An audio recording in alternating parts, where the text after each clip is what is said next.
사도행전 4장 말씀 보겠습니다.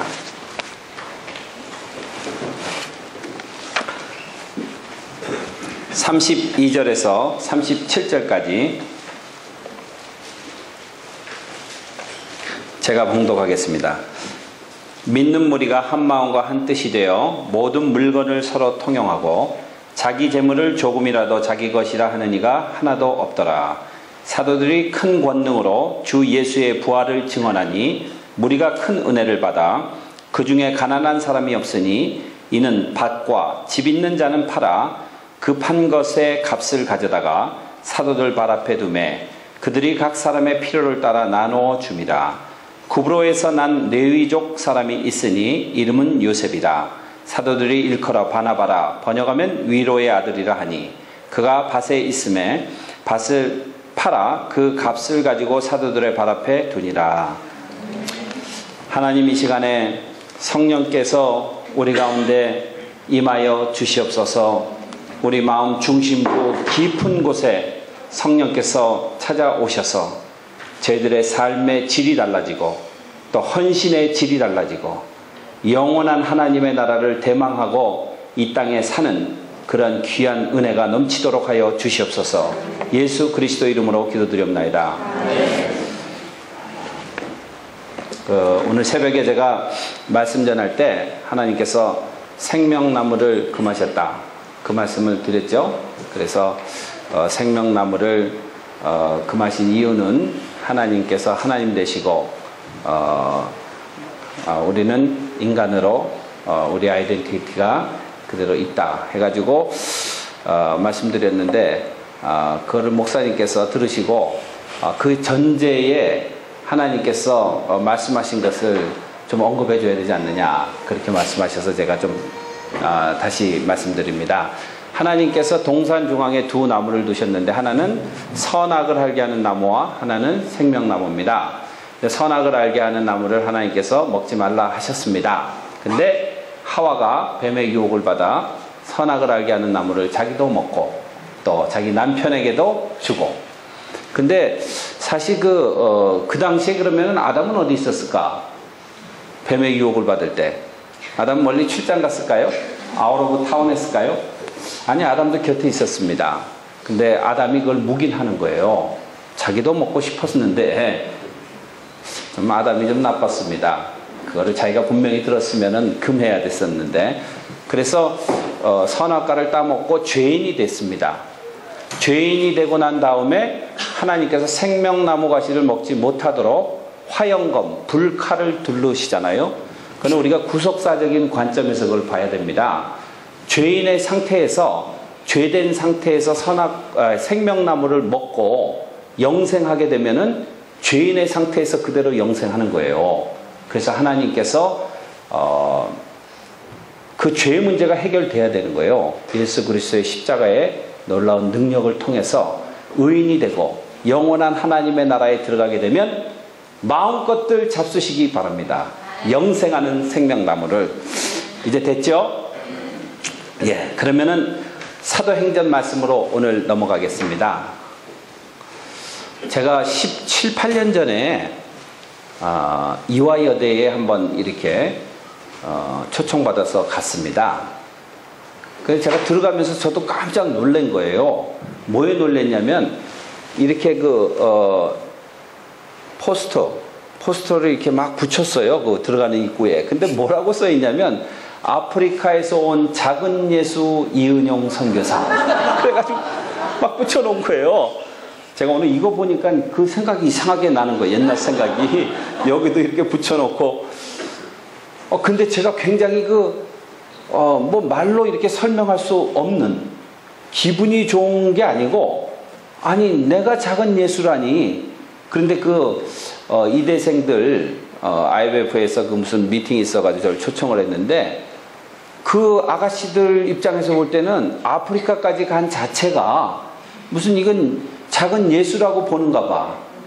근데 제가 과연 정말 이건 뭐 예수님하고 감히 우리를 어떻게 비교하겠습니까? 마음에 막 이상한 두려운 마음이 생기고, 정말 예수를 따른다는 것이 예수의 제자가 된다는 것이 작은 예수라는 의미가 이제 예수의 제자라는 그런 의미로 썼죠. 과연 무엇인가 그런 생각을 제가 해보게 됐습니다. 여러분들 우리가 다 그리스도인 예수를 따르는 자로 그렇게 여러분들이 칭함을 받고 있잖아요. 그러면은 예수를 따르는 자들은 어떠해야 되는가 그런 생각을 제가 해봤습니다. 갔더니 뭐 처음부터 그냥 남자는 저 하나고 다 여자만 이렇게 앉아있더라고요. 근데 여러분들 말대로 이거 잘 깊이 생각해야 됩니다. 우리가 세상 살면서 신앙생활하고 새벽기도도 나오고 순도 나눠서 성경 공부도 하고 교제도 하고 예배드리고 이렇게 평생을 주를 믿는데 그리고 예수를 따르는 자다. 작은 예수들이다. 라고 그렇게 우리가 고백하고 그리스도인이라고 자기 스스로 이렇게 나타내는데 과연 그렇다면 예수 그리스도를 따르는 사람은 어떠해야 되는가에 대한 그 말씀을 제가 오늘 여러분하고 좀 나누려고 합니다. 어저께 제가 그 정체성에 대한 이야기를 좀 했습니다.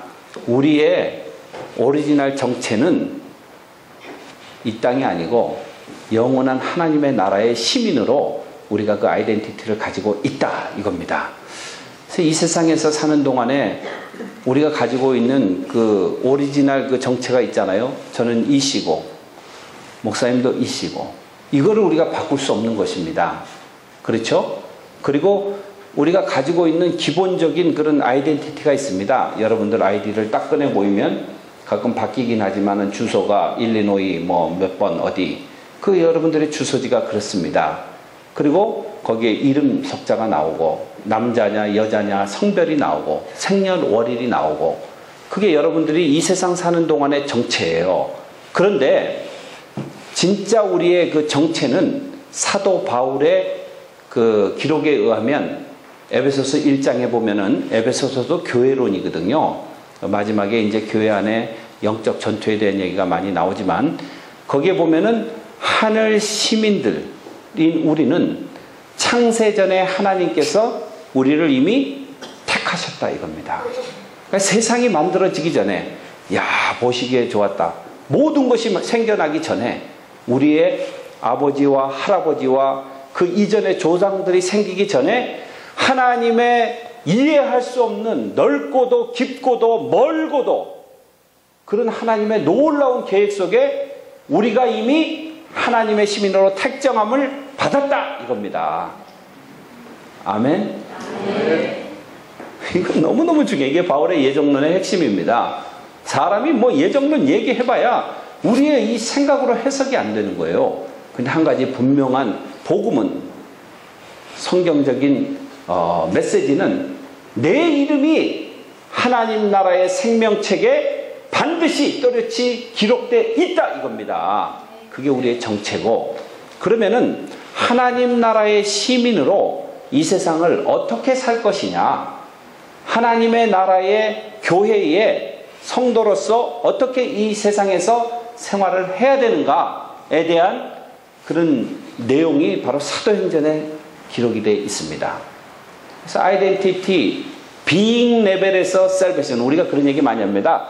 salvation, 구속받고 구원 얻은 것은 우리의 존재론적인 구원이고 그 다음에 목사님 주재하신 doing 레벨의 구원은 doing salvation은 성화 과정, sanctification, 이 세상 살면서 그리스도인으로 어떻게 살 것인가에 대한 그 큰 신학적 두 명제거든요.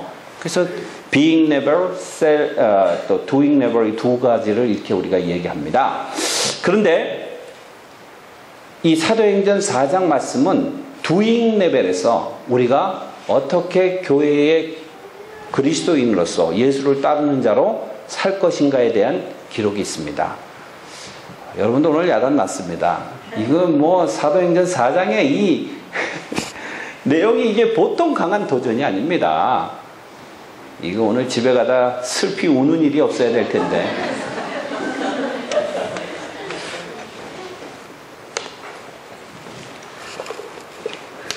목사님께서 농담 삼아서 선교사들이 오면은 나는 너무 밑에 있는 것 같아서 정말 다음부터는 안 불러야 되겠다.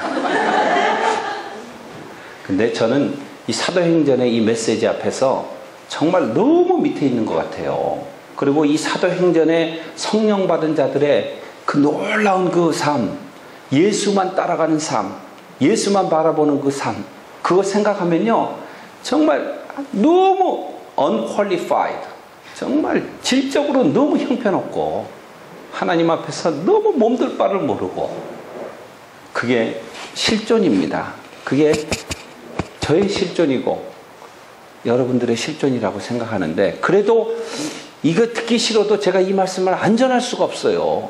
성경에 나와 있는 초대 교회의 사도행전에 나오는 성령의 역사와 그 초대 교회, 초대 예루살렘 교회에 나타났던 그 모델을 여러분들에게 전하지 않을 수 없다 이겁니다.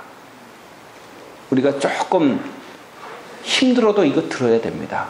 그리고 따라가는 삶을 살아야 됩니다. 좀 이렇게 살펴보면요, 사도행전 1장에 예수님께서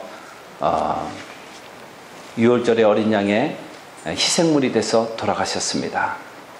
그리고 예수님께서 며칠간 무덤에 계셨어요? 3일 동안 어디에 내려가셨어요? 음부, 스월, 헤이드, 영어로는 헤이드. 거기 내려가셔서 뭐 하셨을까요? 그냥 둘러보고 오셨을까요? 저는 그렇게 생각합니다. 음부에 내려가셔서 예수님께서 왕되심을 선포하고 부활하실 것을 선포하시고 그 음부를 평정하시고, 그리고 3일 후에 사망을 완전히 사망시키시고 일어나셨습니다. 부활하셨습니다. 다시 살아나셨습니다.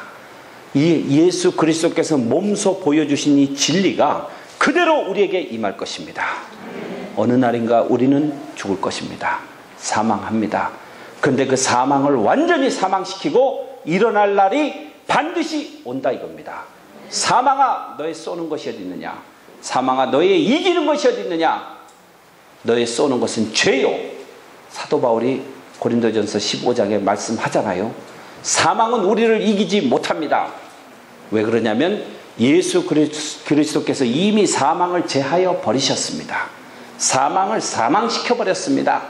그래서 우리는 영원한 영생을 취하기 위해서 반드시 부활할 것을 여러분들은 아시기 바랍니다. 그리고 예수님께서 부활하셔서 며칠 동안 제자들에게 보이셨어요? 며칠? 40일 동안. 40일 동안 뭐 하셨어요? 40일 동안 하나님의 나라의 일을 가르치셨다. 성경이 그렇게 짧게 기록하고 있습니다. 하나님의 나라, 이제 다시 돌아갈 영원한 하나님의 나라에 대해서 제자들에게 말씀하셨습니다.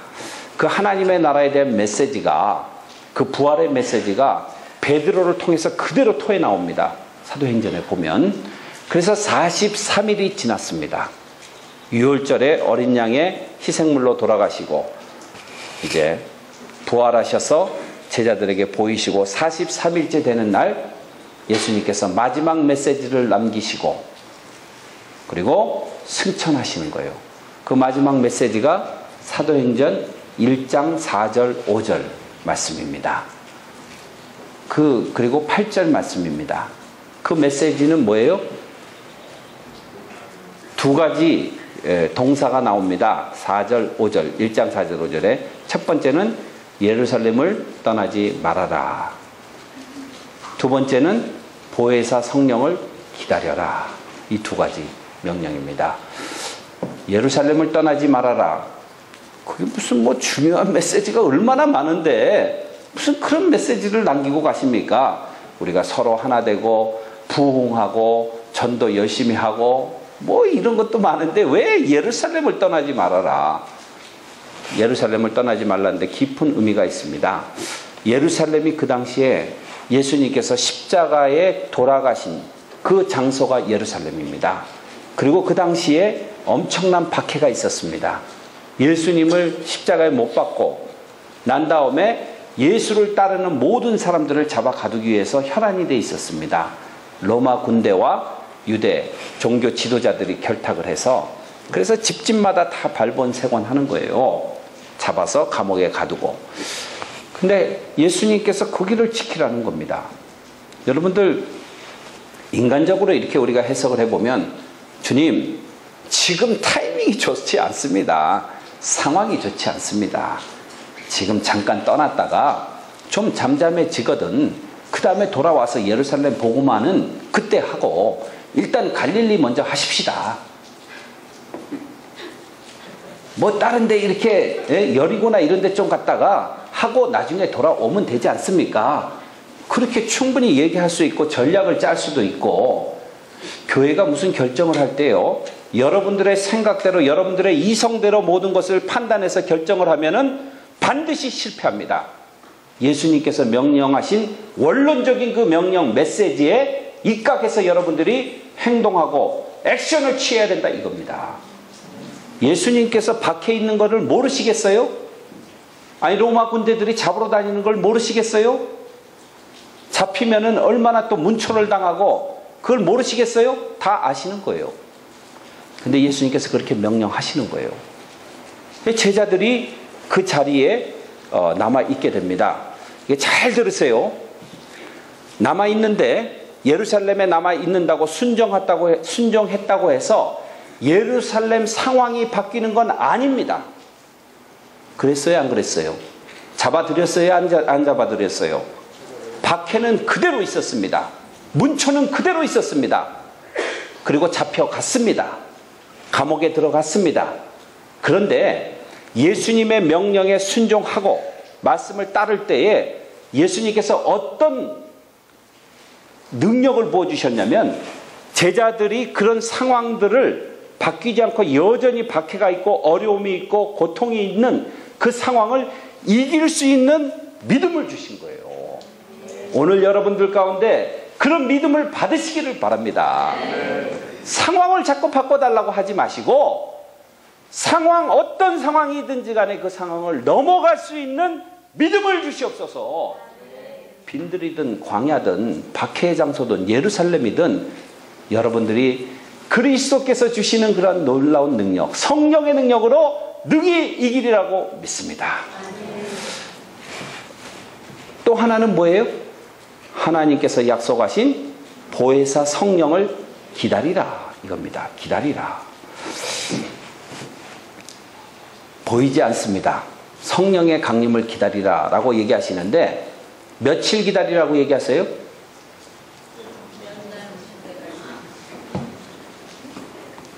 제 성경에는 그런 게 안 나와요. 혹시 여러분 성경에 있나 해서.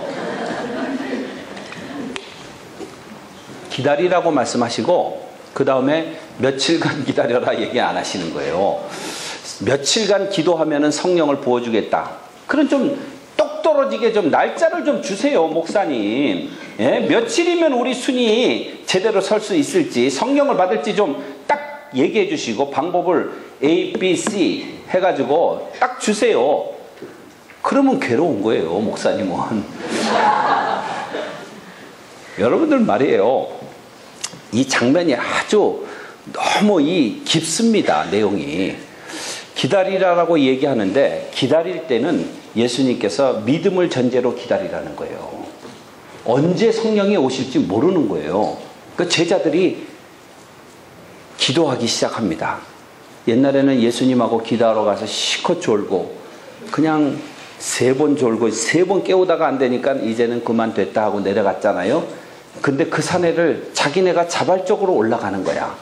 그래서 감람산 산상기도 운동, 산상기도회가 이때 시작되는 거예요. 산상기도회가 갈멜산 산상기도회도 있고 기도회가 많지만은 이 산상 올라가서 기도하는 거예요. 밤이 왔도록 기도하는 거예요. 이제 급합니다.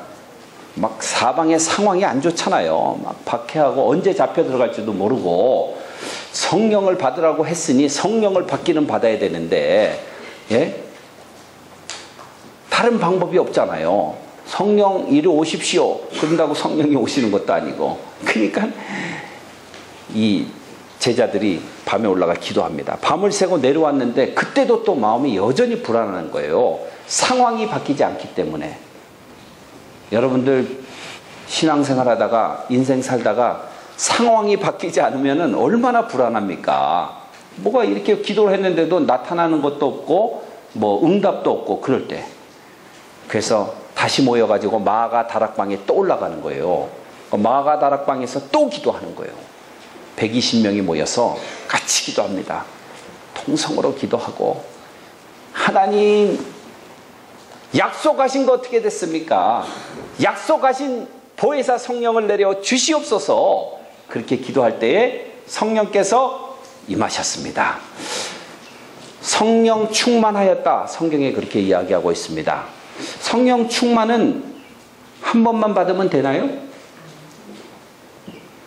저도 10대에 한참 기도하러 다닐 때 산상기도 많이 다녔습니다.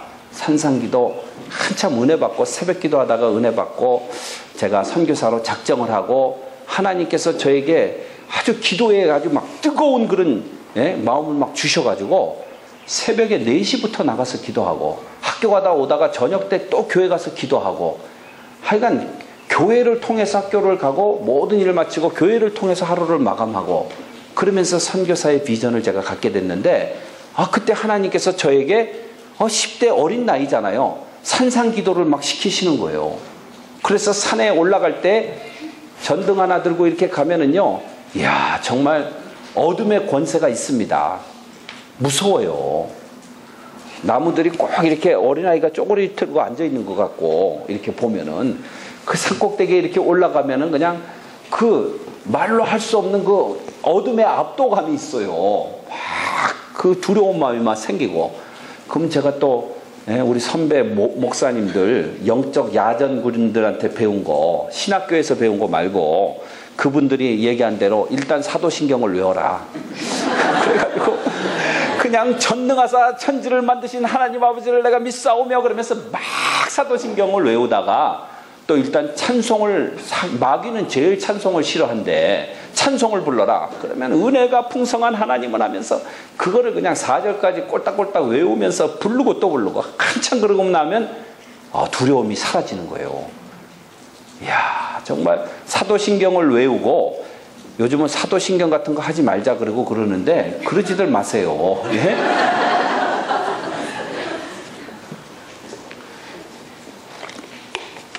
그리고 찬송을 하고 나면요, 마음에 평안이 오고 영적인 깡다구가 생기고 담대해지고, 그리고 기도하기 시작하면 막 방언하고 기도하다 보면 이게 밤이 새는 거예요. 하나님의 영이 기도할 때 저도 모르게 마음이 막 뜨거워지고, 그리고 뭘 해야 되겠다라는 미래에 대한 비전이 생겨나고, 하나님의 영이 저에게 무엇을 해야 될 것인가 가르쳐 주시고, 그게 기도의 흠입니다. 근데 그때 제가 기도를 그렇게 해가지고 막 충만했는데, 그게 뭐 죽을 때까지 가면 얼마나 좋겠습니까마는 그렇지 않은 거예요. 선교사로 나가서도 또 자빠지는 거예요. 또 식는 거예요. 성령 충만하면요, 날마다 여러분들이 리필 하셔야 돼. 기도하면서 날마다 부어야 돼. 하나님의 성령이여 오시옵소서, 내 마음 가운데 임하여 주시옵소서. 그래서 넘쳐나도록 날마다 해야 되는 게, 그게 성령 충만할 수 있는 유일한 길이다 이겁니다. 그래서 우리 한국교회가 그나마 지금 이렇게 유지되는 것은, 방향이 지금 잘못돼 가지고 자꾸 이 엉뚱한 방향으로 가서 지금 걱정이지만은, 그래도 유지하는 것이 이 새벽에 우리가 기름 부음을 받는 거예요.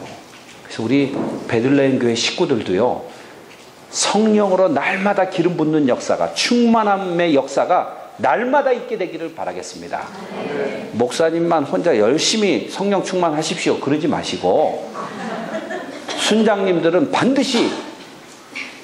반드시 나와서 날마다 기름 부음을 받아야 되는 거예요. 이게 뭐 큰일 났네. 아멘은 해놨겠다 이거 뭐. 정말 그렇습니다. 근데 우리가 기도하면, 우리도 미션에서 선교사들이 모여서 새벽마다 아침에 새벽 기도를 하거든요. 그럼 하나님께서 저를 이른 새벽에 깨워요. 2시, 3시에도 깨우시고, 제가 따끈따끈한 도시락을, 이거를 우리 선교사님들이 도시락 가방 같이 생겼다고 스피리추얼 런치박스라고 그렇게 불러요. 맨날 이렇게 들고 다니니까. 그래서 제가 오늘도 도시락 좋은 거 가져오셨냐고 선교사님들이 그래요. 아침에 제가 브랜뉴 따끈따끈한 밥을 그렇게 지어가지고, 우리 목사님이나 저 같은 사람은 여러분들에게 이 말씀으로 이렇게 섬기는 사람들이잖아요. 그래서 그거를 선교사님에게 이렇게 드리면 그냥 금방 또 아시는 거예요. 입맛들은 하여간 살아가지고 조금 옛날에 써먹던 거 식은 거 이렇게 갖다 주면은요, 그거 뭐 옛날에 한번 들은 건데 뭐 그러면서 그러니까 우리가 피곤한 거예요. 그죠?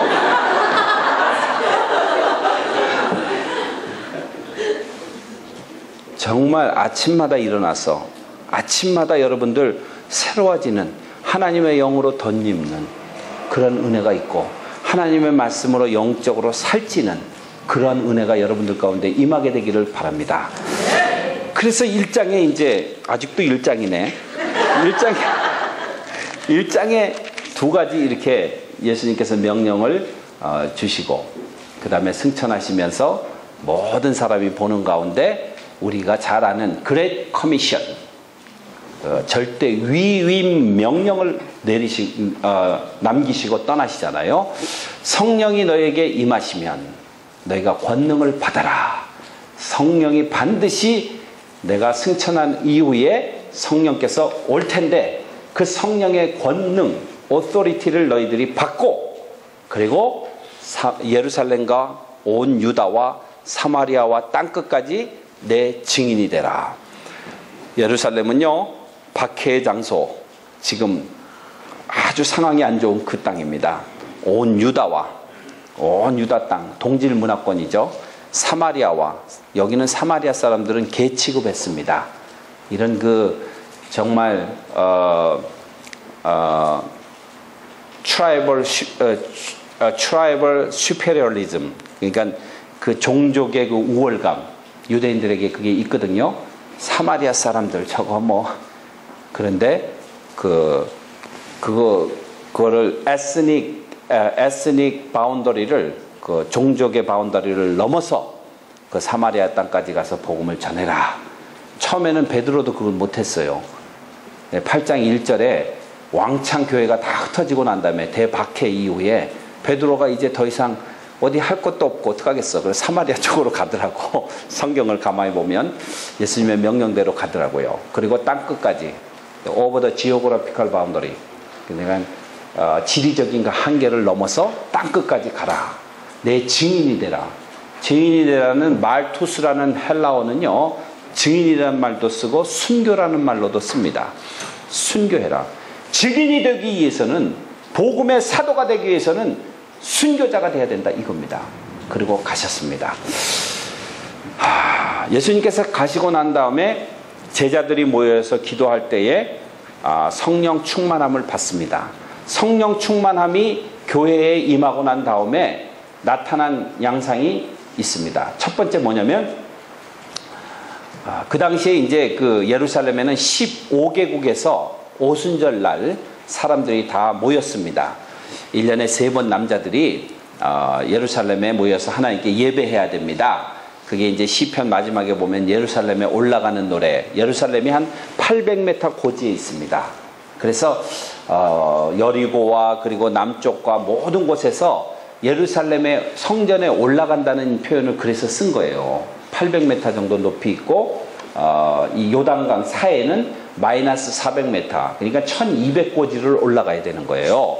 그래서 예루살렘에 다 이제 남자들이 올라가서 15개국에서 아프리카와 유럽과 아시아와 페르시아 이쪽까지 전부 다 고대 근동까지 다 모여 있는 그때에 성령께서 강림하시는 거예요. 하나님의 사역은요, 하나님의 타이밍은 아주 절묘합니다. 예? 아무 때나 성령께서 이렇게 강림하신 게 아니고, 모든 사람들이 열방 가운데 모여 있을 때에 거기에 성령 강림의 역사가 있고 놀라운 은혜가 있는데, 성령 받고 난 다음에 제자들이 하나님의 영으로 충만해져서 첫 번째 나타난 것이 뭐냐면은 하나 되는 역사가 일어나는 거예요. 난곡방언으로 듣는다는 것은 그 사람들의 오리지널 랭귀지로 다 이 사도들, 제자들이 말씀을 전할 때에 그 말씀을 들었다 이겁니다.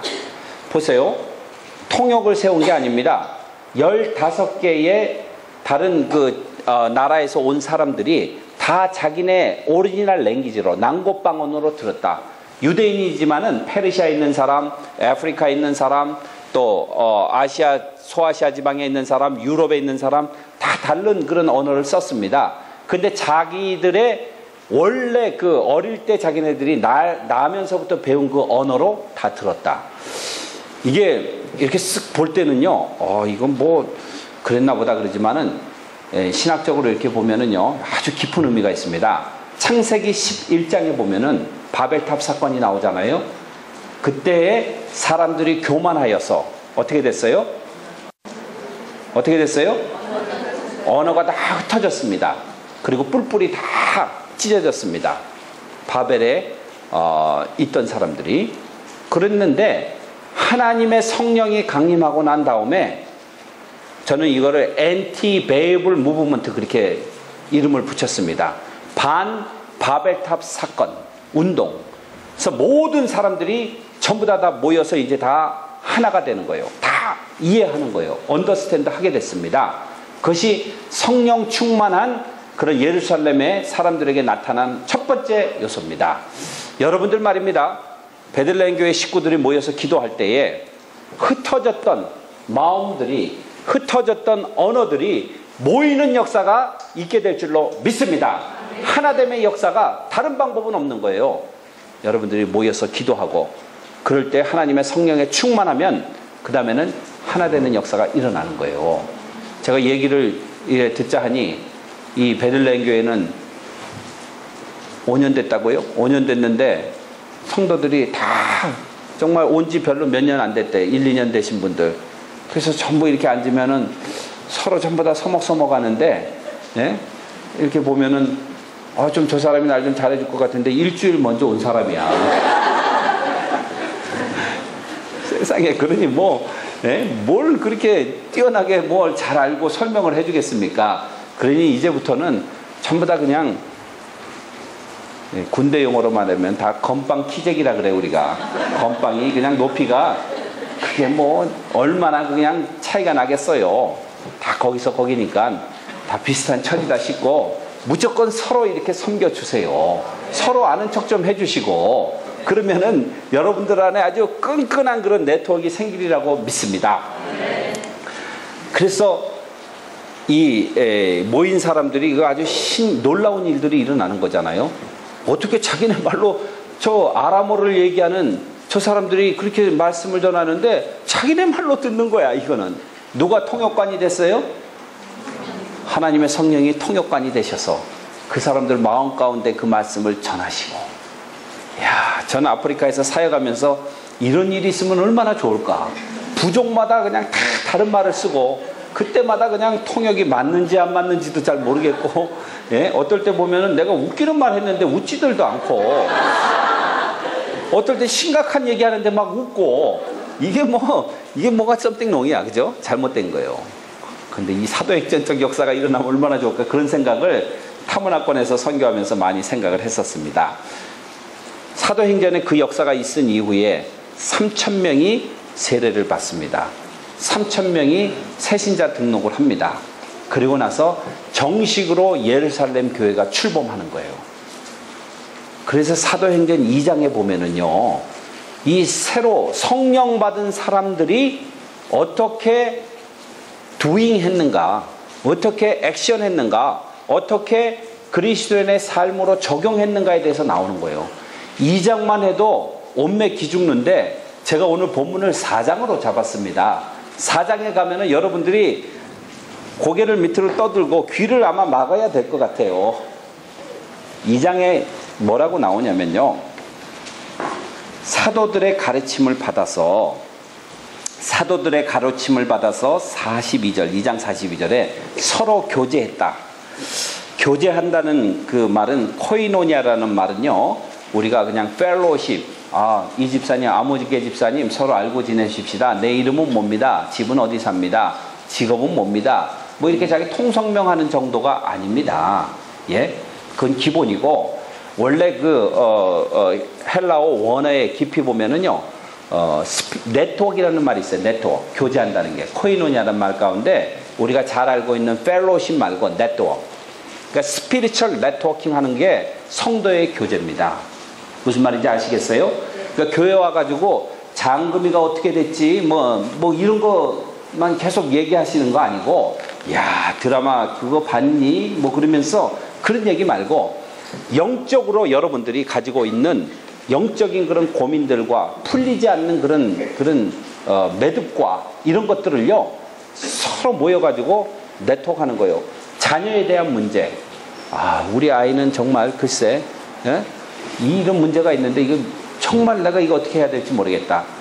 요즘은 사람들이요, 프라이버시를 중요시 생각해가지고 다 적당히 이렇게 닫고 살아요. 근데 옛날에 우리 어머님들 있죠. 우리 어머님들 세대는요, 배운 게 미천하고 중학교, 국민학교밖에 못 나오고, 그래도 그분들은요, 정말 성령 안에서 성도의 교제가 있었습니다. 우리는 말씀으로 많이 배우고 알아도 성도의 교제가 스피리추얼 네트워크가 잘 안 돼요. 근데 그 엄마들은 금요일 날 되면은 교회 가서 밤새는 날이야. 저희 어머님도, 저도 금요일 저녁 되면 우리 엄마 보기가 힘든 거예요. 그냥 가가지고 밤새고, 밤새도록 기도하셨겠어요? 뭐 하셨겠어요? 밤새도록 기도는 안 하시죠. 저녁 때 철야 기도 시작하면 기도하는 거예요. 좀 기도하다가 그 다음에는 그 할머니들, 권사님들, 이분들 방이 따로 있어요. 거기 앉아가지고 서로 네트워크 하는 거야. 카운셀링 하는 거야.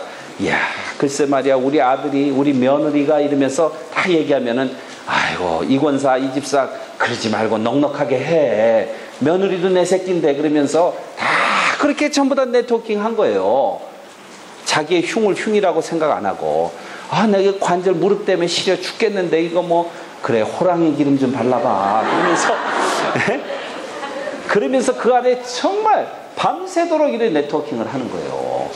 그런 성도의 교제가 있었습니다. 피지컬리, 육체적으로, 또 이렇게 정신적으로, 또 영적으로. 이거 아무리 생각해봐도 이 말씀은 이건 난 이해가 안 된다. 그러면 또 이 집사님, 이 권사님 다 자기 한마디씩 다 하다 보면 동이 텄더라. 그런 거예요. 수탉이 우는 거예요. 여러분들 말입니다. 우리 베들레헴 교회가 정말 로열 패밀리로, 하나님의 시민의 같은 그런 가족으로, 그리고 스피리추얼 패밀리로 하나 되려면은요, 여러분들이 모여서 정말 좋은 그런 교제, 네트워크가 있게 되기를 바라겠습니다. 그래서 우리 순장님들은요, 네트워크 할 수 있는 거리를 잘 만들어야 돼요. 야, 이거 무슨 이슈를 잘 여러분들이 사람들이 가져오는 이렇게 나누는 그 이슈들을 잘 여러분들이 그걸 잘 해결해 가지고 잘 중재해 가지고 사람들에게 이렇게 필요를, felt need를, 필요를 채워줄 수 있는 그런 그 자리에서 기도를 많이 하시게 되기를 바라겠습니다. 또 뭐가 있었냐면은요, 사도행전 2장에 떡을 떼었다. 홀리 커뮤니언이죠. 여기 우리 베들레헴 교회는 성찬식을 몇 번 하나요? 1년, 한 달에 한 번. 예, 아주 중요합니다. 성찬식을 하면서 예수 그리스도의 죽으심과 다시 사심과 예수 그리스도께서 다시 오실 것에 대한 선포가 있고, 그렇죠? 그러면서 십자가를 생각하게 되고, 요즘 한국 교회들은 숫자가 막 늘어나다 보니까 막 10,000명 이래 되니까 성찬식 한 번 하는 것도 힘들어요. 그래서 1년에 한 번, 2번 뭐 이렇게 하는데, 그러면서 자꾸 복음의 원래 메시지에 대해서 자꾸 이렇게 들을 기회가 없습니다. 그래서 떡을 떼는 거예요. 초대교회는 떡을 떼면서 모일 때마다 떡을 뗐습니다. 그 사람들은. 그러면서 예수님께서 돌아가시고 승천하시고 자기네가 막 본 거, 그리고 다시 오실 주님에 대해서 기리면서 기대하면서 그랬습니다. 그리고 또 뭐가 있었냐면, 초대교회는 오로지 기도에 힘씁니다. 그렇게 이야기하고 있습니다. 기도 안 할 수 없어요. 언제 들이닥칠지 모르는 거예요. 당시에 예루살렘 성읍이 750m 바이 1.5km였습니다. 성읍이. 그러니까 1.5km 바이 750m 그 안에 사는 거예요. 옛날엔 성읍 문화였잖아요. 그러니까 이거 뭐 언제든지 이거 뭐 언제 로마 군인이 올지 모르는 거예요. 언제 위기가 닥칠지 모르는 거예요. 그러니 안 깨어 있을 수가 없습니다. 때때로 여러분들이 말입니다. 인생의 어려움이 올 때에, 건강의 어려움이 올 때에, 비즈니스의 어려움이 올 때에, 관계의 어려움이 올 때에, 자녀 때문에 어려움이 올 때에, 그때가 여러분들이 영적으로 성숙하고 성장할 수 있는 기회라는 것을 아십시오. 그 어려움이 올 때, 야, 이거 어떡하냐? 저놈이 엄마 닮아가지고 왜 저렇게 속을 썩이냐? 이러지 마시고, 예? 저 아비 꼭 닮았다. 그렇게 하지 마시고, 그때가 곧 기도할 때고, 기도할 때에 여러분들은 문제 해결을 경험하게 될 것이고, 그걸 통해서 영적으로 자라나게 될 것입니다. 그래서 이 어려움을, 우리 가운데 오는 어려움을요, 어려움으로 보지 마시고, 이것이 하나님께서 해결하셔서 우리를 더 성숙시키실 그러한 좋은 선물이다, 그렇게 생각하십시오. 그러면 놀라운 그런 진전이 있을 줄로 믿습니다. 또 너무 욕심부려서 생겨나는 어려움들은 어찌할 수가 없어요. 그건 주님도 어떻게 할 수가 없어요. 그냥 뭐 적당히 해야지, 그냥 막 투기하고 왕창 한번 벌어보자 하고 목에 힘주고 살려고, 그런 거는요, 그러다 당하는 어려움은 그냥 그대로 그냥 갖고 가십시오. 그냥 그런 거는 자꾸 해결해 달라고 그러지 마시고, 주님도 괴로우니까 그러지 마시고, 그리고 이거는 조금 사도들, 이제 우리 사역자들, 목사님들이나 순장들이나 사도들을 통해서 기사와 표적이, sign and wonders, 기사와 표적이 많이 일어났다. 기사와 표적이 우리를 통해서 좀 일어나면, 저도 선교하는데 죽은 사람이 막 좀 살아나고 이러면은 그냥 저절로 그냥 막 몇만 명씩 예수 믿게 될 텐데, 근데 정말 믿음으로 간구하고 하나님 앞에 간구하고 하면서 기사와 표적이 일어난 것들을 저는 그런 경험들이 있습니다. 제 힘이 아니죠. 제 능력이 아니죠. 우리가 하나님을 위해서 일하는 게 아니에요. 우리 목사들이, 순장들이, 우리 리더들이 하나님을 위해서 일하는 게 아니고, 우리 같은 사람들이, 우리 같이 죄 많은 사람들이 뭘 하나님을 위해서 뭘 한다고 그러겠습니까? 하나님께서 우리를 통해서 일하시도록 하는 거예요. 그 우리를 준비하고, 우리의 그 본질을 준비하고, 마음을 우리가 가다듬고, 하나님께서 좀 써주시도록, 하나님께서 우리를 통해서 사역하시도록 우리가 그런 자세로 있어야 되는 거잖아요. 그래서 이 보면은, 예? 기사와 표적이 우리가 무슨 능력이 있어가지고 고칠 수 있으면 다 고치고 얼른 부자 되지. 예? 우리한테 무슨 힘이 있는 게 아니잖아요. 그런데 기사와 표적이 기도할 때 하나님의 성령이 충만하고 그 성령의 능력으로 나타나는 거예요. 기사와 표적이 나타나니까 사람들이 그거 보고, 자기 지금 안진뱅이가 자기 형제가 일어났는데 누가 예수 안 믿겠어요? 아프리카에서요, 90% 이상 모슬렘 믿는 그 케냐 해안 지방에 저희 교회가 한 20개 됩니다. 근데 거기 온 사람들 백그라운드가 다 모슬렘이야. 근데 예수 믿게 된 사람들 제가 간증을 들어봤어요. 목회자 세미나 하면서 그 사람들이 그냥 예수 안 믿습니다. 우리가 가서 빵 좀 나눠준다고, 뭐 장학금 한번 내준다고 예수 안 믿습니다. 그런데 예수 믿은 사람들 보면요, 기사와 표적을 통해서 돌아온 사람들이야. 우리 패스 하나는 이 눈이 애꾸야, 한쪽이. 근데 왜 애꾸냐면 이 곡괭이질을 하다가 빨랫줄 있는 데다가 이거 못 보고 하다가 이게 튀겨가지고 눈을 이렇게 찍은 거예요. 그래서 눈이 빠져나왔어. 근데 그걸 빨리 넣어야 되거든. 넣어야 되는데 이 사람들이 무지하니까 그냥 아프다 그러고 막 이러고 있다가 이게 시간이 지나가지고 결국은 이 눈이 하나가 없어져 버린 거야, 알이. 완전 모슬렘이에요. 그런데 이 사람이 어떻게 돌아왔냐면은 둘째 부인이, 모슬렘들은 다 일부 다쳐지잖아요. 둘째 부인이 아기를 낳는데 그 아기가 죽었어. 뭐 죽는 게 흔한 일입니다. 뭐 말라리아와 각속 질병이 많으니까. 근데 어떻게 순복음 계통의 펜티코스탈 목사 하나가 그 이야기를 듣고 와서 기도해가지고 이 아이가 살아난 거야. 기적이죠. 그러니까 이 사람이 안 믿을 수가 없는 거야. 죽었던 자기 아들이 살아났는데. 그래가지고 이 사람이 예수를 믿고 전도사 되겠다고 훈련받으러 온 거야. 이야, 또 다른 얘기 해줄까요?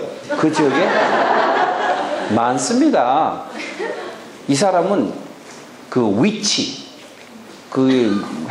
무슨 해리포터? 무슨 애들 보는 거야? 해리포터. 그 위치 학교 얘기잖아요. 그런 위치 학교 다녔어요.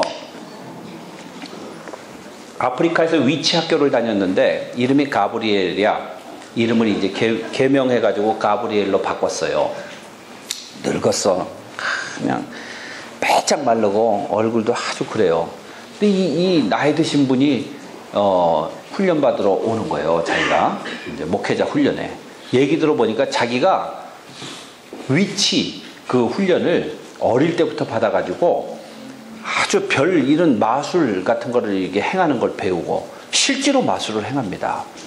근데 마지막 시험이 뭐냐면은 하이브, 그러니까 벌집 있잖아요. 벌집 모형을 크게 만들고 그 안에 들어가서 활을 쏜대. 그 선생이, 그 트레이너가 활을 쏘가지고 활이 들어가서 이 사람이 살아나면 합격. 거기서 꽂혀서 죽으면 죽는 거야, 그냥. 근데 그런 위치 학교에서 살아난 사람이야. 그러다가 이 사람이 폐병에 걸립니다. 각혈을 하고 이제 죽게 됐어요. 근데 그때도 또 그 전도자가 와가지고 기도해서 치유받은 거예요. 자기가. 그래서 개종하고 자기가 목사가 된 거예요. 정말 여러분들요, 여호와 하나님 앞에 하나님의 성령의 능력에 힘입어서 이런 기사와 표적이 우리의 삶 가운데 일어나도록 기도하십시오. 나는 안 된다. 안 돼. 그게 맞아요. 안 되는 게 맞아. 그런데 나는 안 되지만 하나님의 성령의 능력으로 된다. 이 생각을 하시고 여러분들이 사역하시기 바랍니다. 그리고 왜 기도를 못하냐면요, 병자를 위해서, 귀신 들린 사람들을 위해서 기도를 못하는 이유는 자기가 교만해서 못해요. 자기가 주체가 돼서 못하는 거예요. 이거 기도했다가 아무 일도 안 일어나면 이게 무슨 망신이야? 그거는 자기가 한다고 생각하니까 그런 것이죠. 우리는 예수의 이름에 힘입어서 기도하고 그분이 고쳐주시도록 간구하고 중보기도 하고, 오늘 목사님이 이따 저녁 때 환자들을 위해서 한번 기도하자고 그러시는데, 여러분들 가운데 오늘 한번 도전해 보겠다라는 분들 다 나오세요. 그래서 우리가 같이 한번 기도하는 거예요. 기도 받으실 분들도 나오시고, 예? 밤이 맞도록 기도 한번 해보자고요. 여러분들 말입니다. 이런 그 일로 인해서 교회가 흥왕해집니다. 그리고 난 다음에 기사와 표적이 일어나니까 교회 안에 모든 성도들이 물건을 서로 통용하기 시작했다. 그렇게 이야기하고 있습니다. 자기 것을 자기 것이라고 하는 사람이 없었다. 그리고 재산과 소유를 팔아서 나눠주고, 이건 뭐 무슨 공상과학 소설에 나오는 얘기입니까? 아니, 내가 이거 어떻게 번 건데, 내가 몇 장을 데렸는데, 예? 내가 몇 개를 구웠는데 이걸 내가 어떻게 나눠줘? 아이고, 정신없는 사람 새벽부터. 그런데 그게 우리의 보편적인 생각이에요. 어떻게 나눠줄 수 있겠습니까? 안 되죠. 어저께 우리 집사람이 새우깡 하나 받아가지고 온 거예요. 새우깡 1개. 그거를 누가 줬냐면은요, 올리비아가 줬대.